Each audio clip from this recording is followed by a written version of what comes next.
학기 우리는 기독교라고 불리는 큰 범주 안에 있는 세 종파, 즉 로마 가톨릭, 동방정교회, 그리고 개신교 중에 우리가 믿고 있는 개신교와 관련된 이단들에 대해 공부해 보겠습니다. 지난 학기 우리는 교회가 이 땅에 처음 세워졌을 때의 신학적 혼란을 우리 믿음의 선배들이 어떻게 극복했으며 그 과정에 지금 우리가 믿고 있는 믿음이 정통이라는 이름으로 보존되었다는 걸 공부했었습니다. 이번 학기에는 주로 현재 우리 주변에 있는 이단들, 특히 로마 카톨릭에서 개신교가 분리되어 나온 이후 발생하기 시작하여 지금 이 시대에 우리 곁에 자리하고 있는 이단들까지 그들이 왜 이단이며 어떤 위험성을 갖고 있는가에 대해 살펴보도록 할 것입니다. 그에 앞서 이 시간에는 이단들에 맞서 하나의 교회를 유지하고 있었던 교회가 어떤 이유로 인해 분열되기 시작했는지 먼저 그 첫 번째 분열 사건을 살펴보려고 합니다. 예수께서 교회를 세우신 이후 1000년 동안 교회는 하나의 교회를 유지하고 있었습니다.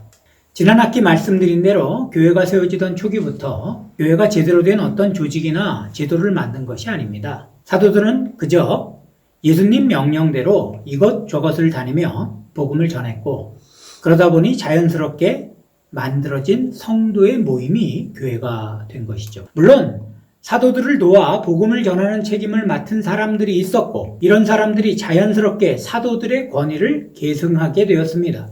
그러니까 초창기 교회는 복음을 전하며 목회를 하는 사람과 그 복음을 듣고 말씀의 권위를 추종하는 성도라는 단순한 형태의 교회를 형성하고 있었던 것입니다. 이후 성도의 수가 많아지면서 조금 더 큰 권위를 가진 성직자들이 등장하게 되었습니다만, 그나마 각각의 지역마다 자기들만의 독특한 형태를 가지고 있어 어떤 통일성을 찾기는 어려웠습니다. 이런 상황에서 이단들의 도전은 정통교회의 존립을 흔들 만한 큰 도전이었죠. 제대로 된 조직도 없이 이단이 거는 싸움에 대항해야 했을 테니까 말입니다. 아무튼 교회는 콘스탄티누스 황제가 기독교를 공인하면서부터 차츰 제도화된 조직을 갖추기 시작했습니다. 그렇게 교회는 하나의 교회를 유지하고 있었죠. 그러던 중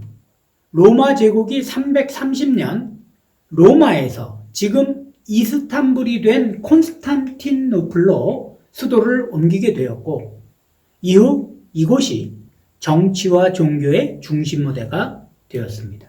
예를 들면 에큐메니칼 회의라고 불리는 교회의 모든 지도자들이 참가하는 공의회가 모두 콘스탄티노플을 중심으로 한 동방에서 열렸고, 초대교회를 대표하는 5도시 중 로마를 제외한 3교회, 즉 예루살렘, 알렉산드리아, 안디옥이 모두 콘스탄티노플 가까이에 있었습니다. 이런 상황에서 476년 게르만족 출신의 용병 대장이었던 오도와 케르가 이름만 유지하고 있었던 서로마 제국을 완전히 멸망시키고 프랑크 제국을 세우게 되자, 로마를 중심으로 한 서방교회는 이 프랑크 제국과 손잡고 옛 로마 제국의 부흥을 모색하게 되었죠. 그러다 마침내 서기 800년 성탄절에 교황 레오 3세가 성 베드로 대성당에서 프랑크 제국의 사를 만유의 대관식을 거행하여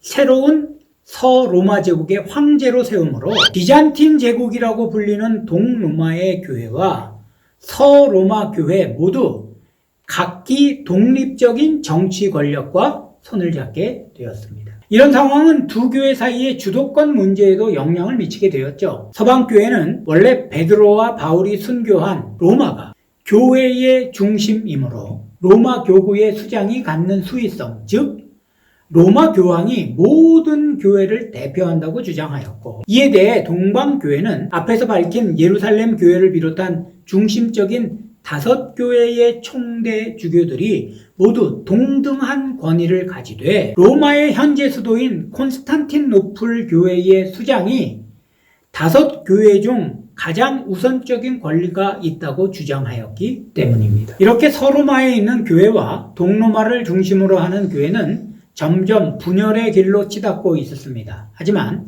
분열의 이유는 정치적인 것만이 아니었습니다. 두 교회가 각기 다른 언어를 사용하고 있었다는 점도 분열에 큰 작용을 한 것으로 보입니다. 당시 서방은 라틴어를, 동방은 헬라어, 즉 그리스어를 사용했는데 이런 언어의 차이는 장벽이 되어 동방과 서방 교회 사이의 소통을 막았고 이런 불통은 서로 간의 오해와 불신을 초래하였습니다. 아시다시피 언어가 다르다는 것은 단지 소통의 방법이 다르다는 의미가 아니라 사고의 체계와 문화도 다르다는 의미이니까요. 서로 다른 언어로 인해 서로 충분히 소통하지 못하고 신학적 사상을 공유하지 못했던 것은 결과적으로 이 두 교회의 분열의 큰 원인이 되었습니다. 결국 이런 문제들이 화근이 되어 1054년 그리스도의 한 몸이라는 교회의 일치성이 깨지는 결정적인 사건이 일어나고 말았죠. 일명 필리오케 논쟁이라는 사건을 통해 정통교회는 첫 번째 분열을 맞게 되었습니다. 도대체 필리오케라는 말이 무엇이기에 이런 사태를 만든 걸까요? 필리오케라는 말은 영어로는 and the son, 즉 그리고 아들로부터 라는 뜻의 라틴어로 성령의 출처에 대해 성령이 아버지와 아들로부터 나온다라는 고백에 등장하는 단어입니다. 그런데 사실상 동방교회가 주도하여 작성한 니케아 콘스탄티노플 신조에는 성령이 아버지로부터 나온다라고만 되어 있습니다. 하지만 서방교회는 6세기경부터 원문에 없는 이 필리오케라는 단어를 추가하여 성령이 아버지와 아들로부터 나온다라고 고백하기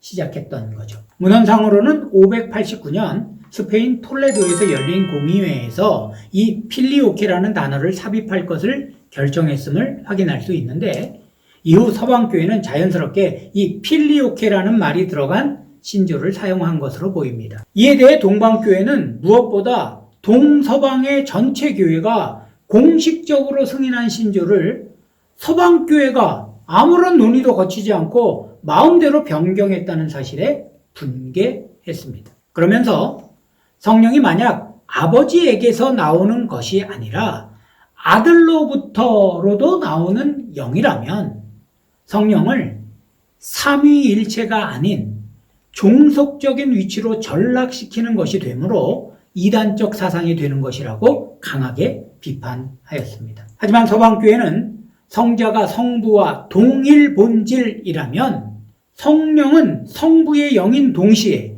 성자의 영이라고 맞대응하였죠. 즉 동방교회가 성령의 아버지로부터의 단일 발출을 지지했다면 서방교회는 아버지와 아들로부터의 이중 발출을 주장한 겁니다. 이 필리오케라는 한 단어가 하나의 거룩한 보편적 사도적 교회라는 교회의 대원칙을 훼손시킬 염려가 생기자 다마스쿠스의 요한이라는 동방을 대표하는 신학자가 나서 아버지로부터 아들을 통해 성령이 나온다고 할 것을 제안하였으나 결국 앞서 언급한 정치, 교권, 언어 그리고 문화의 차이를 극복하지 못하고 콘스탄티노플의 총대주교 케롤라리우스가 로마의 감독 레오 9세를 이단으로 규정하였고 이에 레오 9세도 교황을 자처하며 특사를 파송하여 콘스탄티노플 주교에 대한 파문을 선언하므로 결국 이 두 교회는 완전히 결별하게 되었습니다. 이후 서방은 자신들을 가톨릭 즉 보편교회라고 주장했고 동방은 자신들을 정교회 즉 정통교회라고 주장하게 되었습니다.